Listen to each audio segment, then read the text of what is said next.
आज की कथा में हम श्रवण करेंगे भगवान श्री कृष्ण अपनी माता देवकी जी की कौन सी इच्छा को पूरा करते हैं। श्रीमद् भागवतम का दशम स्कंद अध्याय 85।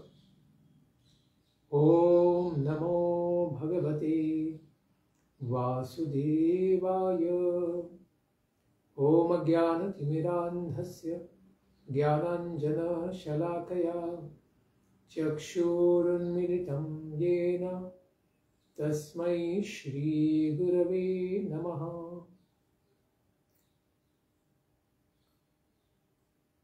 सुखदेव गोस्वामी परीक्षित महाराज से कहते हैं कि एक बार ऐसा हुआ कि प्रातःकालीन प्रणाम करने के लिए दोनों भगवान कृष्ण और बलराम द्वारका में अपने पिता माता के पास जाते हैं। वसुदेव जी और देवकी के चरणों में जाकर प्रणाम निवेदन करते हैं। इस प्रकार मुनियों के मुख से अपने दोनों पुत्रों के प्रभाव को वसुदेव जी और देवकी जी बहुत अच्छे तरीके से श्रवण कर चुकी थी।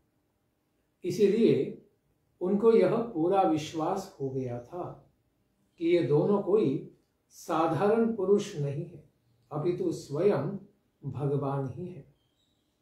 और जन्म के समय में भी पहले उन्होंने भगवान चतुर्भुज नारायण को ही देखा था।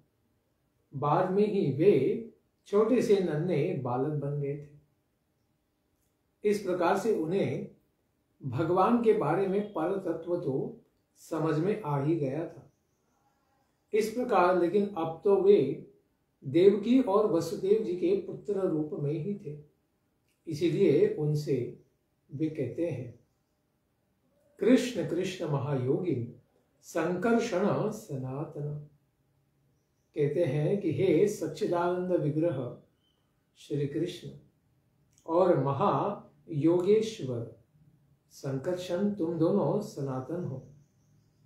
मैं जानता हूं कि तुम दोनों संपूर्ण जगत के आदि कारण हो और इस प्रकार से प्रकृति और पुरुष इनके भी नियामक परम ईश्वर हो। यह संपूर्ण जगत जिस अधिष्ठान में जिसके द्वारा उत्पन्न किया जाता है एवं जिस सामग्री के द्वारा किया जाता है, तथा यह जगत जिसका कार्य है एवं जिसके लिए है, जो कुछ भी जैसा है और जब होता है वह आप दोनों ही है। यानी सारा जगत आपका ही रूप है।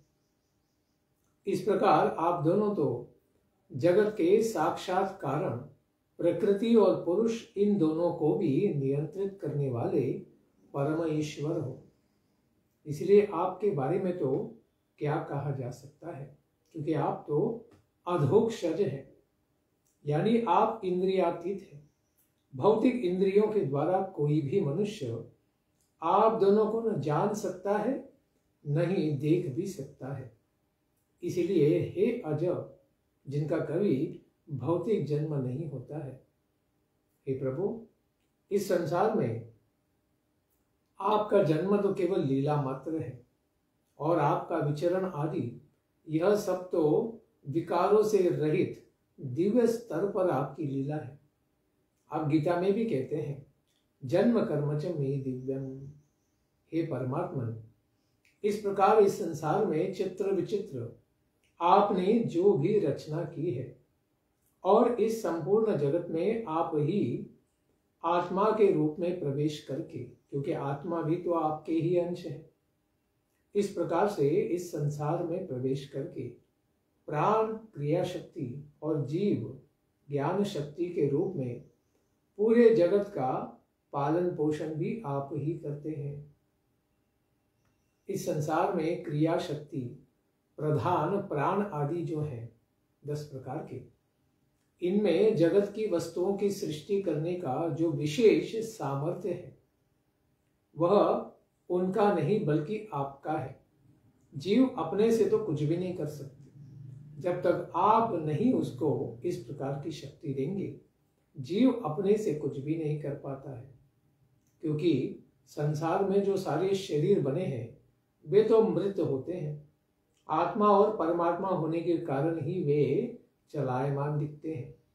इसीलिए वसुदेव जी कहते हैं कि वे शरीर तो आपके समान चेतन नहीं है, अचेतन है, और स्वतंत्र नहीं आपकी तरह परतंत्र है। अतएव उन चेष्टाशील प्राण आदि में केवल चेष्ट होती है, किंतु उनमें चेष्टा करने की शक्ति स्वयं से नहीं है। वह शक्ति तो आपकी ही शक्ति है। इसीलिए कहते हैं, हे प्रभु, चंद्रमा की कांति, अग्नि का तेज, सूर्य की प्रभा, नक्षत्र और विद्युत आदि का स्फुरण रूप से सत्ता, पर्वतों की सत्ता, पृथ्वी की साधारण शक्ति रूप वृत्ति, क्योंकि पृथ्वी तो गंध रूपा है। इस प्रकार से गंधरूप गुण ये सभी वस्तुतः आप से ही आते हैं, ये आपकी ही शक्ति है। हे देव, इस संसार में पृथ्वी के ऊपर जल तत्व है, तो जल में भी रहने वाली, तृप्त कर देने वाली, जीवन को चलाने वाली और शुद्ध करने वाली जो शक्ति है वह भी आप ही है। इसलिए हे प्रभु, इंद्रिय शक्ति, अंतःकरण की शक्ति, उसका हिलना डोलना आदि, वायु की ये सब शक्तियां आपकी ही शक्ति है।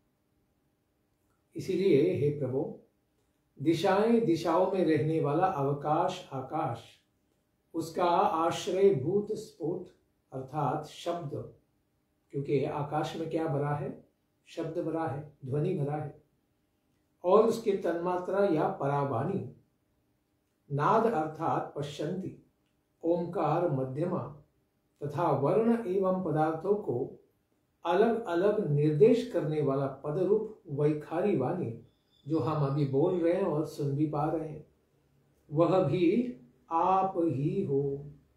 इस प्रकार शब्द के सारे स्तर पर जो भी अभिव्यक्तियां हैं वे भी तो केवल आप से ही आती हैं, क्योंकि इंद्रियां और इंद्रियों के विषय, इनके प्रकाशन की शक्ति तथा इंद्रियों के अधिष्ठात्री देवता भी आप ही हैं, क्योंकि आपका ही अंश है विराट रूप, और विराट में सारे जो देवता हैं वह भी आपके सात्विक अभिव्यक्ति है।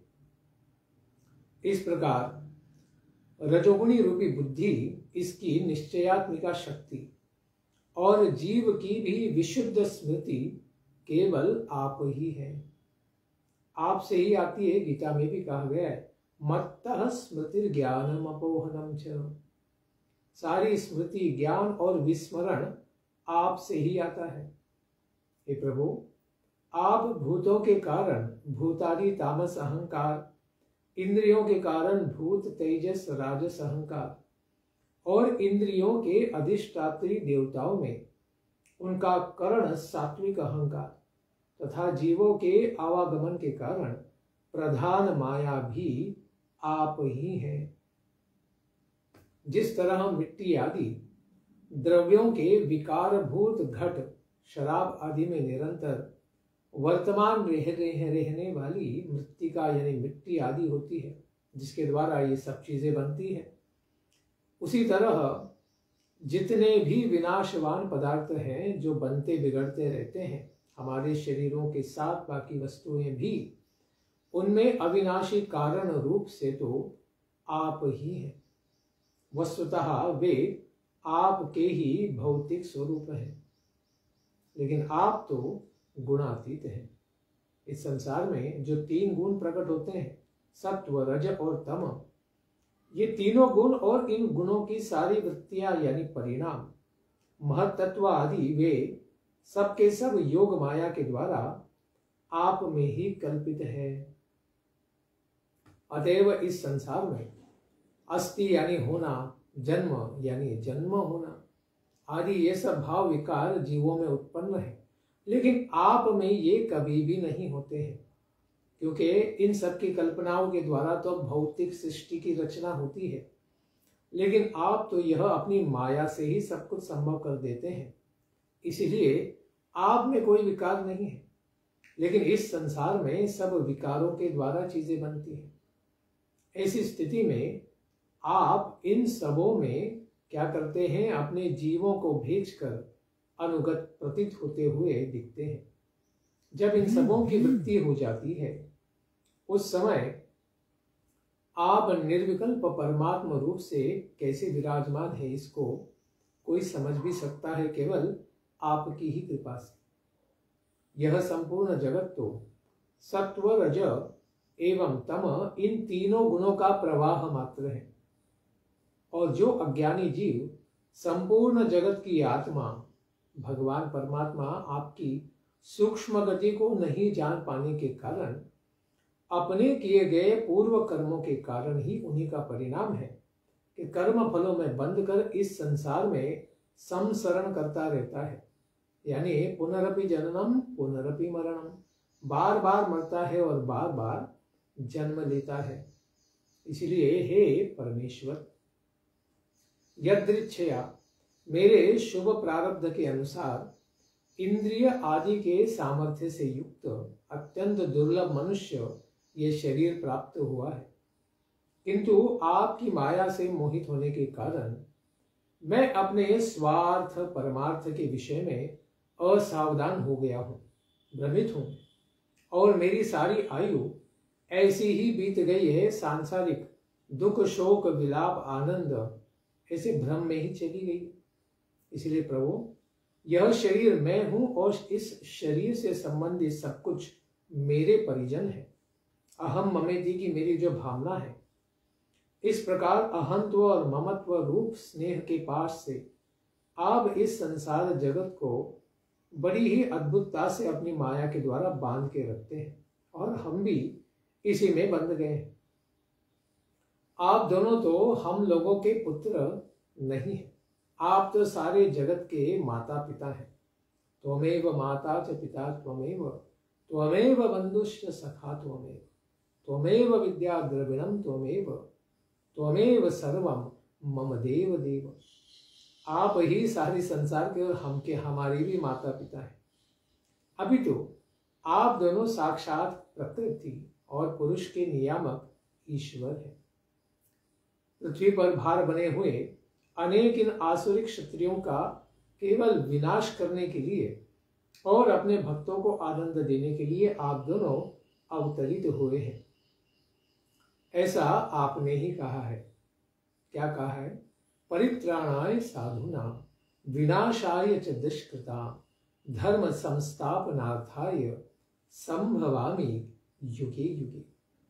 आप युग युग में इसी प्रकार से कल्याण करने के लिए आते हैं, और अभी वर्तमान कली में आप कल की अवतार लेकर अपनी सखी पद्मा आदि के साथ दिव्य लीला करके संसार के जीवों का उद्धार करेंगे, असुरों का विनाश करेंगे।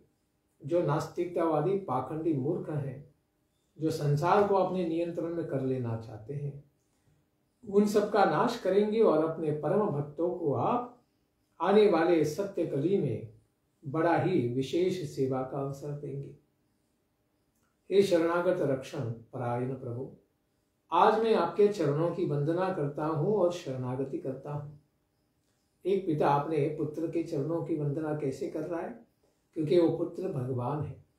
इसलिए कहते हैं, हे आर्त बंधु, सारे जीवों के हृदय में जो भी आर्त भावना है, दुख है, संताप है, इसको आप नष्ट करने वाले हैं। हे भगवान, आपके ये चरण कमल तो संसार के भय से भयभीत सारे जीवों के हृदय से सब भय को दूर करने वाले हैं।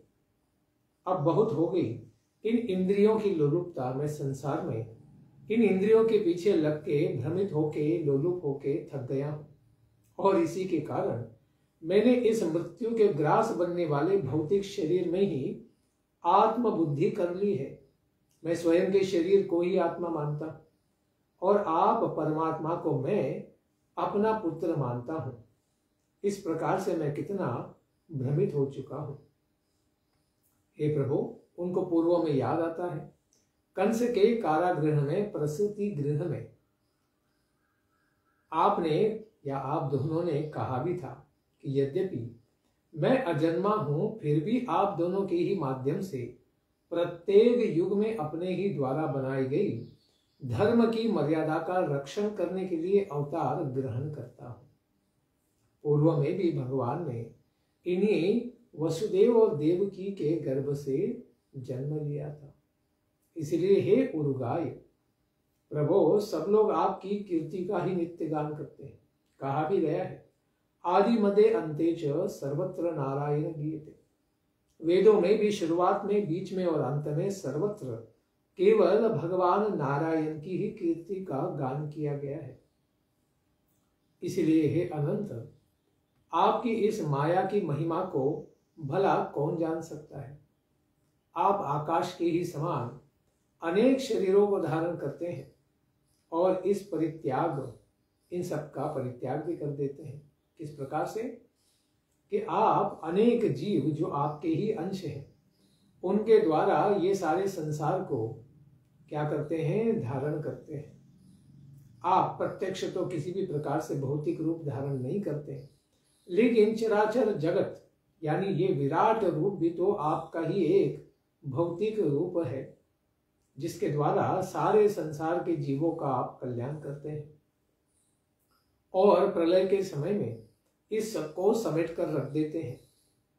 इस प्रकार जीव भी मृत्यु को प्राप्त होता है, यानी देहांतर उसका हो जाता है, तो वह भौतिक शरीर को परित्याग करके आगे बढ़ता है। वह भी आपका ही अंश है। अतएव आपकी इस मोहिनी माया के रहस्य को कोई भी नहीं जान सकता है। तो शुभदेव गोस्वामी कहते हैं कि अपने पिता महाराज पितुर्वाक्य से इत्थम आकरण्य, बड़ी सुंदरता से कहे गए ज्ञानपूर्ण इन भगवान के पिता वसुदेव जी महाराज के बातों को सुनकर यदुवंश शिरोमणि भगवान श्री कृष्ण आनंदित होते हैं, मुस्कुराते हैं और वे अत्यंत नम्रता पूर्वक मधुर वाणी से कहने लगते हैं, हे पिताश्री, हे तात, आपकी एक एक बात तो बड़ी ही युक्ति युक्त है, यही हम मानते हैं। समवेतार्थम मनमही, बहुत अच्छे से आपने कही, क्योंकि आपने हम पुत्रों को उद्देश्य करके तत्व समूह का उपदेश ही दिया है। जो सांख्य दर्शन है, जिसमें 24 या कहिए 26 तत्वों का पूरा वर्णन है, उसी प्रकार से आपने कर्मेंद्रिय, ज्ञानेन्द्रिय, सूक्ष्म, उनके विषय, आत्मा बुद्धि, मन बुद्धि, अहंकार, आत्मा, परमात्मा, इन सब के बारे में ही आपने उपदेश दिया है। इसलिए आर्य, हे पिताजी, मैं आप सब भैया बलराम जी तथा ये सभी द्वारकावासी यदुवंशियों में श्रेष्ठ पिताजी हैं हमारे। जगत के सभी चराचर जीवों को इसी तरह आप सर्वत्र ब्रह्म रूप ही समझना चाहिए कि मेरे ही चित्कणों से यह सारा संसार बना हुआ है। यह प्रकार, इसी प्रकार की दृष्टि, ब्रह्म दृष्टि आपको करनी चाहिए, क्योंकि भगवान गीता में भी कहते हैं, ममे वंशी जीवलोके जीवभूत सनातन मनश्ष्ठानि इंद्रियाणि प्रकृति स्थानी कर्षति।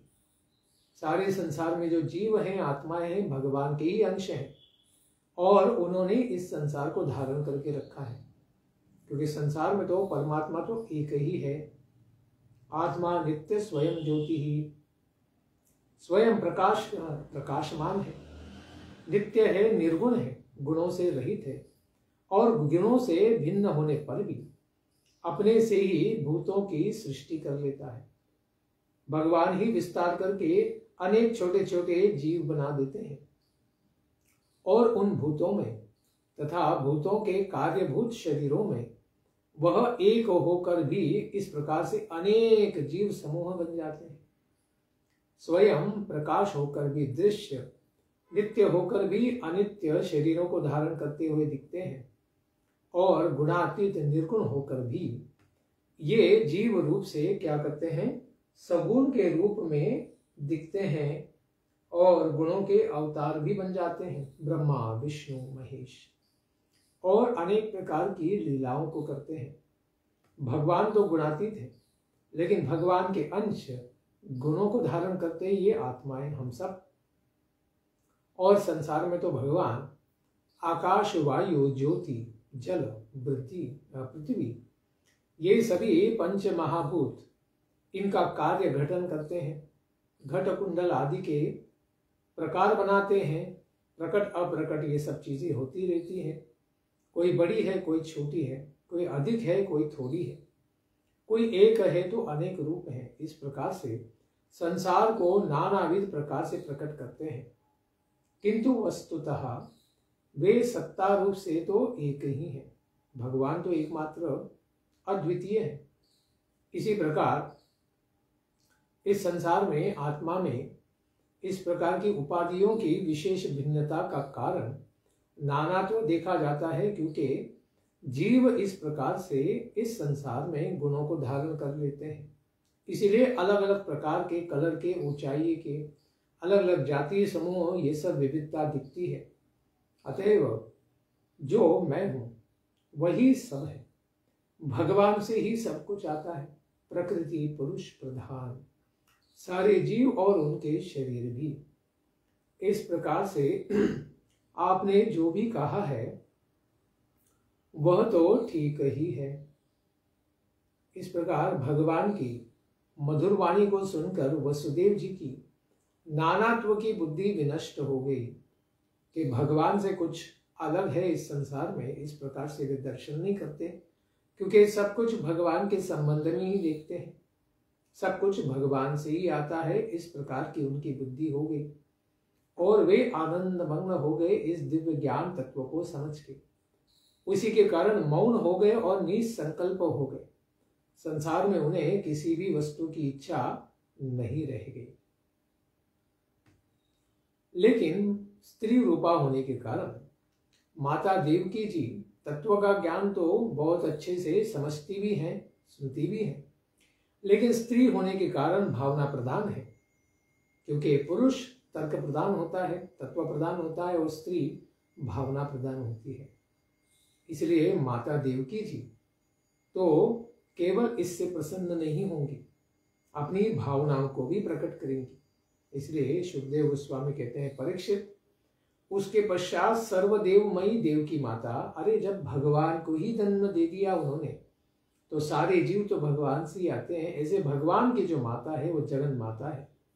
ऐसी देवकी जी वहीं पर विद्यमान थी और उनको ये सब सुनकर बड़ा ही आश्चर्य हुआ कि उनके दोनों पुत्र ही कृष्ण और बलराम ही भगवान हैं।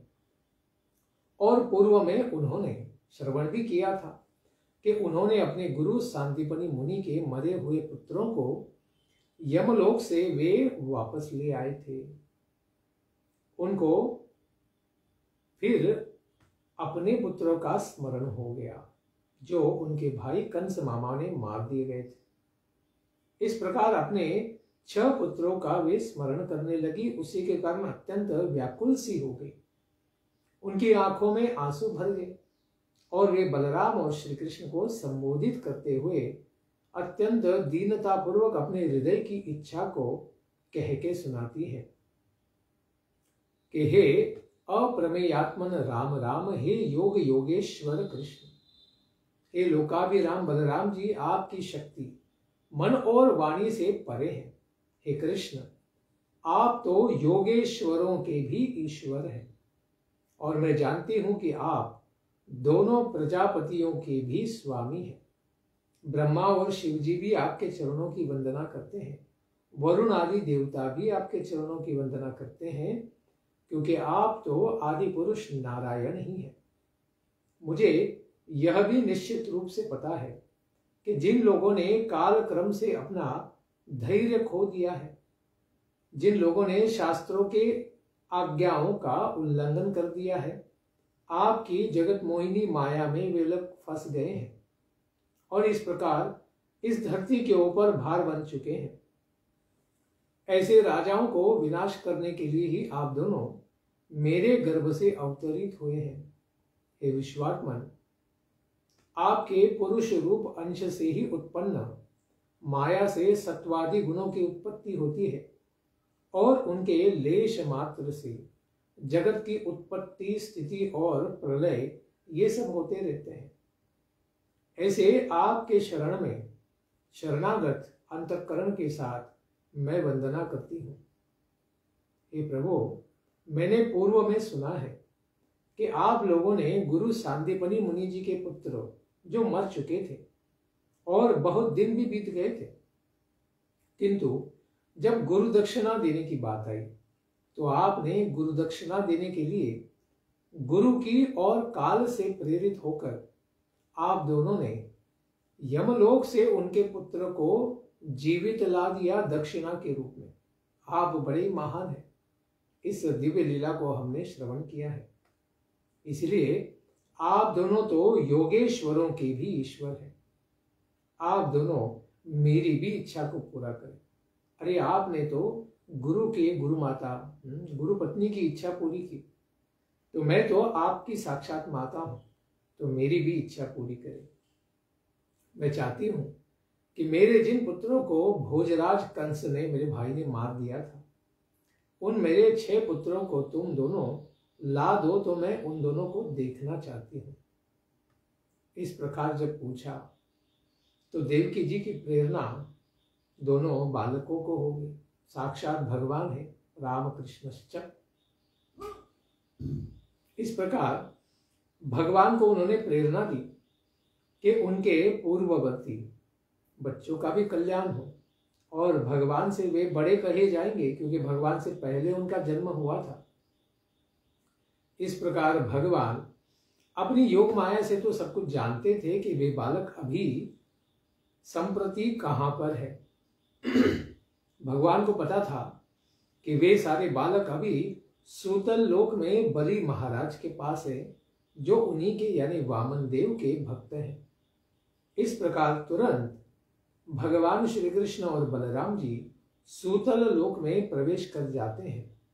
वहां दैत्यराज बलि महाराज ने जब भगवान जो विश्व की आत्मा है, परम प्रिय जगत गुरु हैं, इस प्रकार उनको आते हुए सूतल लोक में देखते हैं तो बड़े ही आनंद मग्न हो जाते हैं।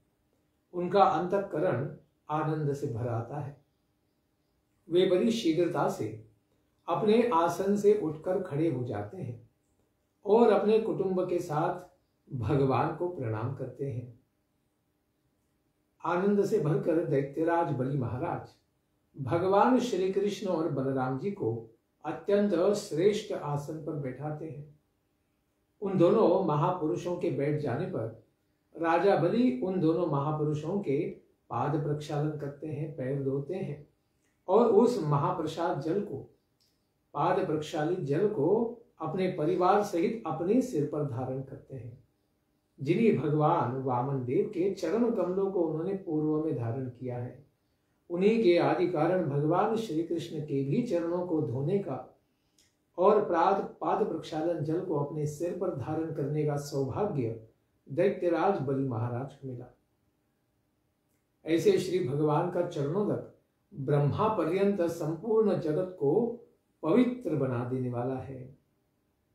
इस प्रकार अच्छे से पूजा करके दैत्यराज बलि जी ने उसे आभूषण, तांबूल, आरती, इस प्रकार अमृत के समान भोजन आदि सामग्री के साथ भगवान की पूजा की और उसके पश्चात उन्होंने समस्त परिवार, धन तथा शरीर आदि को भगवान के ही चरण कमलों में समर्पित। इसलिए नवविधा भक्ति में आत्मसमर्पण करने वाले सर्वोत्तम उदाहरण बलि महाराज है। ऐसे दैत्यराज बलि का हृदय प्रेम से भर गया था। वे श्री भगवान के चरणों को बार बार अपने सिर पर धारण करने लगे और उनकी आंखों में प्रेमाश्रु भरते ही जा रहे थे, बह ही रहे थे गंगा की तरह। इस प्रकार उनका हृदय गदगद हो गया, उनके शरीर में रोमांच हो गया और अपने भर आए हुए कंठ से वे कहने लगे, नमो अनंताय बृहते नमः कृष्णाय वेधसे सांख्य योग वितानाय ब्रह्मणे परमात्मने। दैत्यराज बलि महाराज कहते हैं कि बलराम जी, आप तो साक्षात अनंत देव हैं। आप इतने महान हैं कि अपने अनंत फलों के केवल एक अंश के ऊपर इस प्रकार संपूर्ण विश्व को धारण करते हैं। ऐसे श्री अनंत देव को बारंबार प्रणाम है। हे भगवान श्री कृष्ण, आप तो सच्चिदानंद स्वरूप है। इस संपूर्ण विश्व के सृष्टा आप ही हैं। आप ही परब्रह्म परमात्मा है। आप ही ज्ञान योग और भक्ति योग के प्रवर्तक हैं। हम आप दोनों को प्रणाम करते हैं। सांसारिक जीव हम सब कैसे हैं? प्रायः रजोगुण प्रधान और तमोगुण प्रभाव प्रधान स्वभाव वाले हैं। खास करके राक्षस तो तमोगुण भी बहुत होता है। ऐसे जीवों को आप दोनों का दर्शन मिलना बहुत बहुत बहुत कठिन है, अत्यंत सुदुर्लभ है। हम लोगों को तो आप लोगों का दर्शन परम सौभाग्य के कारण ही प्राप्त हुआ है, जिस प्रकार से प्रहलाद जी महाराज की कृपा से ही प्राप्त हुआ है। इसलिए हे प्रभु, हम तथा हमारे समान जो दूसरे भी दैत्य दानव गंधर्व सिद्ध विद्याधर है, चारण यक्ष राक्षस पिशाच भूत और प्रख्यात प्रथम गण है, प्रमथ गण है, उसके साथ विशुद्ध सत्वगुण संपन्न साक्षात शास्त्र शरीरक आपसे तो सदा वैर भाव ही रखा करते हैं। सारा दैत्य कुल तो आपसे द्वेष करता है और आपका भजन नहीं करता है। फिर भी ऐसे ही लोगों में से कुछ आपसे वैर भाव रखने के कारण तथा कुछ लोग भक्ति भाव के द्वारा तो कुछ लोग कामना विशेष के द्वारा आपके जिस सायुज्य भाव को प्राप्त कर लिए हैं, उस भाव को सत्व प्रधान देवता आदि भी तो प्राप्त नहीं कर सके हैं। क्योंकि बलि महाराज के पुत्र भी भगवान के द्वारा असुर रूप में होने के कारण ब्रज में घुस गए थे। कंस महामा के कहने पर तो भगवान ने उनका मोक्ष करा दिया। जो ब्रह्मादि देवताओं को भी मोक्ष प्राप्त करना बड़ा कठिन है। हाँ, वैमनस्य की भावना थी, इसलिए उनको सायुज्य प्राप्त हुआ, ब्रह्म ज्योति तक वे लोग पहुंचे। लेकिन फिर भी वहां तक तो देवता लोग भी जो आत्म तत्व का अनेक वर्षों के साथ चिंतन करते हैं, फिर भी प्राप्त नहीं कर पाते हैं। लेकिन यह आपकी कृपा से तो असुरों को प्राप्त हुआ है। इसलिए हे योगेश्वरों के भी नियामक प्रभु, बहुत से योगेश्वर भी प्रायः आपकी इस जगत मोहिनी माया को इदम इत्थम, यह है, यह इस प्रकार की है, इस रूप से नहीं जान पाते हैं। तो फिर हम लोग उसे क्या जान पाएंगे? अतएव आप हम पर ऐसी कृपा करें कि मेरी चित्तवृत्ति सदा ही आपके दिव्य चरण कमलों में ही लग जाए। जिसकी अपेक्षा नहीं रखने वाले परमहंस जन सदा ही इसको ढूंढा करते हैं, लेकिन कभी प्राप्त भी करना बड़ा असंभव होता है। आपकी कृपा से ही प्राप्त हो सकता है। इसलिए मैं इसी की अपेक्षा करता हूँ और आपके इन्हीं चरण कमलों का आश्रय लेकर उससे भिन्न गृहस्थी यानी इस संसार के औंधे कुएं में मैं जो फंसा हूं, इस अंधे कुएं से मुझे आप बाहर निकालिए। प्रभु, आपके वे चरण कमल जो संपूर्ण जगत को पवित्र करने वाले हैं, सारे जीवों के लिए एकमात्र आश्रय है। उन्हीं में मेरा चित्त लग जाए, मेरी वृत्ति लग जाए कि मैं शांत होकर अकेला ही सन्यासियों की तरह, वैरागी जनों की तरह विचरण किया करूं, अथवा सबों के सिखा आपके भक्तों के साथ ही विचरण किया करूं। इन पापी असुरों दैत्यों से मैं बच जाऊं। इस प्रकार से मेरी भी राजसी और तामसी वृत्ति नष्ट होके सत्वगुणी प्रधान हो और उसके बाद उसको भी पार करके शुद्ध सत्वमय प्रधान हो। मैं आपका निरंतर भक्त बना रहूं और संसार के सारे बंधनों को त्याग कर आपकी भक्ति के लिए संसार में एक वैरागी की तरह विचरण करूं। हे प्रभु, हे प्रशासों का प्रशासन करने वाले, यानी आप सारे ईश्वरों के ईश्वर हैं। आप हमें आज्ञा देकर निष्पाप बना दीजिए, हमारे हृदय से पाप को नष्ट कर दीजिए। जिसका श्रद्धा पूर्वक पालन करने वाला मनुष्य विधि एवं निषेध का विषय नहीं रह जाता है, यानी वह आपकी कृपा से संसार से मुक्त हो जाता है। ऐसे श्री भगवान को बारंबार प्रणाम है। तो आपका सेवक बनना यह तो अत्यंत सौभाग्य की बात है। इस प्रकार प्रार्थना करने पर भगवान हंसते हुए से कहते हैं कि बलि, पहले मनवंतर में जो स्वयंभू मनवंतर था, ब्रह्मा जी के दिन का प्रातः काल, उसी पहले मनवंतर में उनके ब्रह्मा जी के पुत्र हुए मरीचि ऋषि, इन्हीं की पत्नी पूर्णा के गर्भ से उन्होंने 6 पुत्रों को उत्पन्न किया था।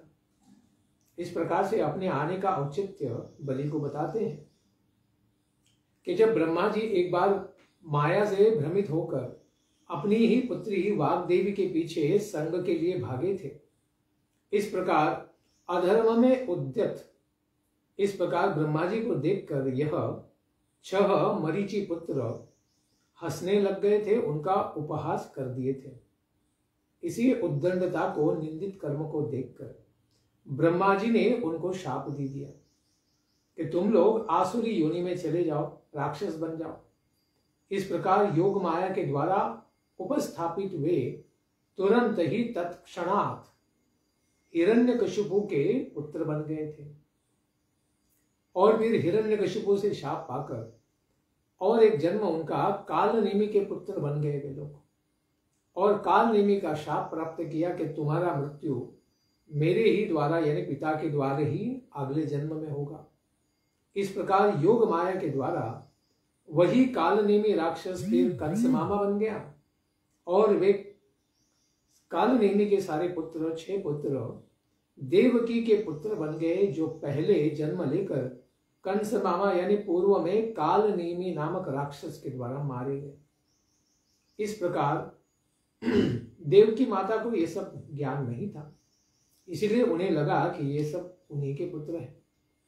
इस प्रकार वे बड़ी ही शोकातुर हैं, दुख में विलाप कर रही हैं, और हमें भगवान हैं इस प्रकार से जानने से वे अभी अपेक्षा करती हैं कि उन 6 पुत्रों का उन्हें दर्शन हो।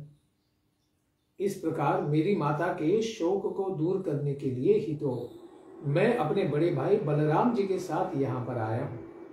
इसलिए मुझे पता है कि वे 6 पुत्र मेरे बड़े भाई, वे 6 के 6 अभी इसी सूतल लोक में तुम्हारे पास हैं। इसी प्रकार से मैं अभी उनको यहाँ से ले जाऊंगा, ततः शापात विनिर्मुक्ता, अपनी माता के पास ले जाने से और मेरी कृपा से वे शाप मुक्त हो जाएंगे। ब्रह्मा जी, हिरण्यकशिपु और कालनेमि तीनों के शाप मिले। इस प्रकार उनको शाप से मुक्त कर आनंद पूर्वक मैं उनका उद्धार कर दूंगा, उनको अपने लोक में भेज दूंगा।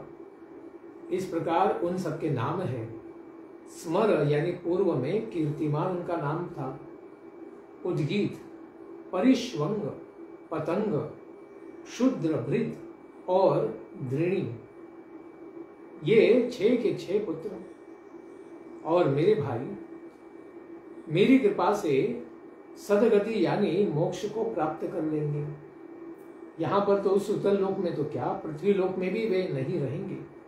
अपने मरीचि यानी पूर्व पिता के पास वे चले जाएंगे। इस प्रकार से कहकर भगवान चुप हो गए, क्योंकि बलि को पता नहीं था कि वे 6 पुत्र अभी उनके सुतल लोक में कौन है और क्या कर रहे हैं। इसलिए भगवान ने सबके नाम भी बताए और उनका आगे क्या होगा, वे पुनः सुतल लोक में वापस नहीं आएंगे, इसको भी भगवान ने स्पष्ट रूप से कह दिया। इस प्रकार दैत्यराज बलि महाराज ने उन दोनों भगवान की, कृष्ण बलराम की पूजा की। इसके पश्चात वह 6 पुत्र जो भगवान ने कहे थे उन सबको उनके पास लाया और भगवान के हाथों में उनको सौंप दिया। उनको लेकर तुरंत ही भगवान द्वारका में आ गए और अपनी माता जगन माता देवकी माता को उन पुत्रों को समर्पित कर दिया। जैसे ही उन बालकों को माता देवकी ने देखा तो पुत्र स्नेह के कारण उनके स्तनों से दूध बहने लगा। उन्होंने सब बच्चों को अपने हृदय से लगा लिया, अपनी गोद में बिठाकर उन सबके सिर को बार बार सूंघा। बहुत सालों से उनको वियोग हुआ था। इस प्रकार पुत्र के स्नेह से, पुत्रों के स्नेह से अत्यंत आनंद मग्न होकर उन सबों को माता देवकी ने अपना अमृतमय दूध पिला दिया, क्योंकि अभी वह भगवान श्री कृष्ण और बलराम जी को दूध पिलाने के कारण अत्यंत अमृतमय मोक्षदायी बन चुका था, जो पहले उन बालकों ने पिया नहीं था। इसीलिए उस समय वे भगवान श्री कृष्ण की मोह माया से भले ही मोहित लग रही थी, लेकिन उनके स्तन से बहने वाले अमृतमय दूध को पीकर अभी मोक्ष के लाभार्थी बन रहे थे वे सारे 6 के 6 पुत्र। भगवान की मोहिनी माया से तो संसार सब भ्रमित होकर चलता है।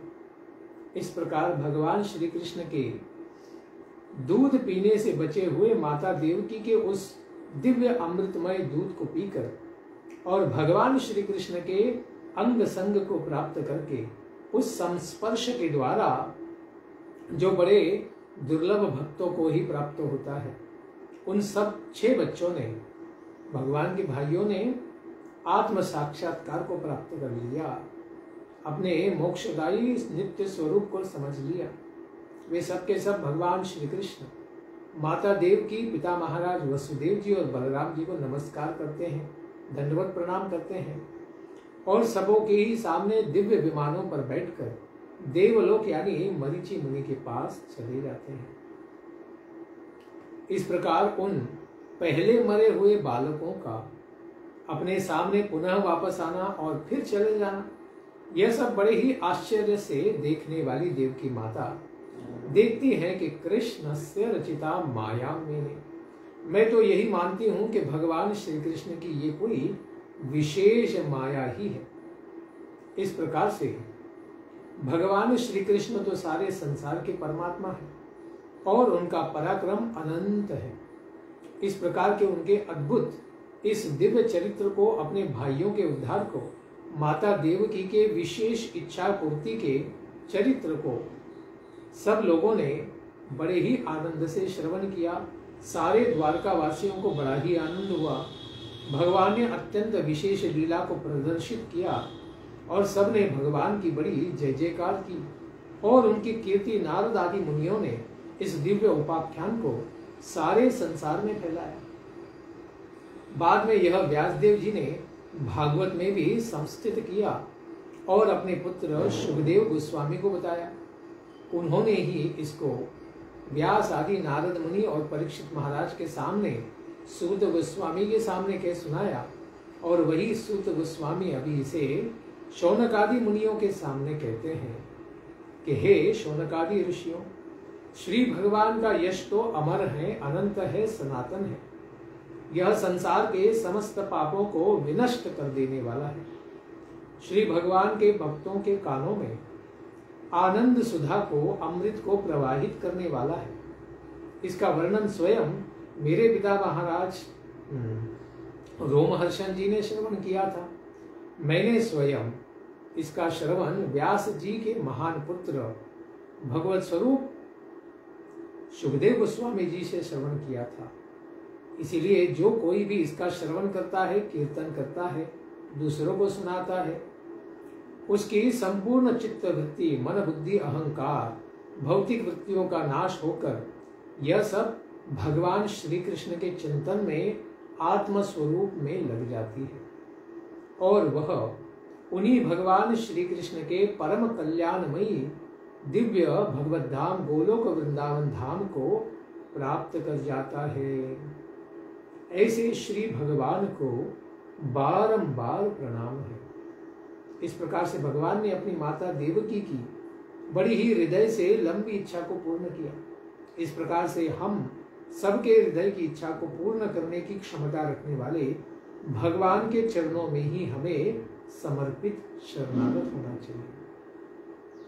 ऐसे श्री भगवान को बारंबार प्रणाम है।